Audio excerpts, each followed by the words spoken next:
कि हमारा पैसा बिजली बोर्ड के पास बहुत सारा बकाया पड़ा है, 1 लाख करोड़ रुपए समथिंग बाकी पड़ा है, इसलिए आप दे नहीं रहे हो और बगैर मतलब आपसी लड़ाई के अंदर जनता पिसीद रही है। बिजली बोर्ड और नगर परिषद की लड़ाई है, उसमें जनता क्यों भुगत रही है?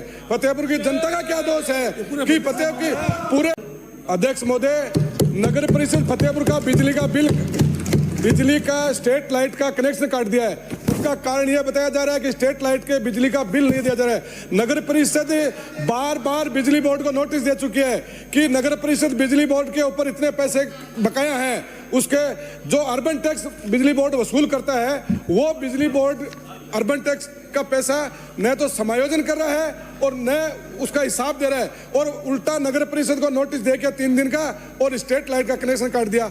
अब नगर परिषद पैसा नहीं दे रहा है तो बिजली बोर्ड और नगर परिषद की लड़ाई है, उसमें जनता क्यों भुगत रही है? फतेहपुर की जनता का क्या दोष है कि फतेहपुर की पूरे राजस्थान की हालत है, जबकि स्वायत्त शासन विभाग ये कह रहा है कि हमारा पैसा बिजली बोर्ड के पास बहुत सारा बकाया पड़ा है, 1 लाख करोड़ रुपए समथिंग बाकी पड़ा है। इसलिए मैं आपके माध्यम से माननीय बिजली मंत्री जी और स्वायत्त शासन मंत्री जी दोनों बैठे, ये बैठ करके फैसला करें कि कौन पैसा किसको देगा, स्वायत्त शासन विभाग देगा या बिजली बोर्ड देगा, बिजली ऊर्जा मंत्री देंगे। लेकिन दोनों की लड़ाई में राजस्थान की जनता का क्या दोष है कि वो इनकी भुगते?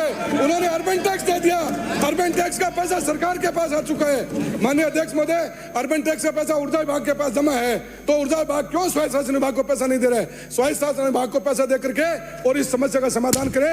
राजस्थान में बिजली की त्राई हो रही है, जनता बिजली के लिए मारी कर रही है, बिजली आप दे नहीं रहे हो और बगैर मतलब आपसी लड़ाई के अंदर जनता पिसीद रही है। तो आपके माध्यम से मेरा माननीय अध्यक्ष महोदय निवेदन है कि मंत्री जी से जवाब दिलाएं कि यह क्या मामला, दोनों आपस की डिपार्टमेंटों की लड़ाई में जनता क्यों पिसीद रही है? धन्यवाद मंत्री महोदय। श्री राम साहेब वर्मा।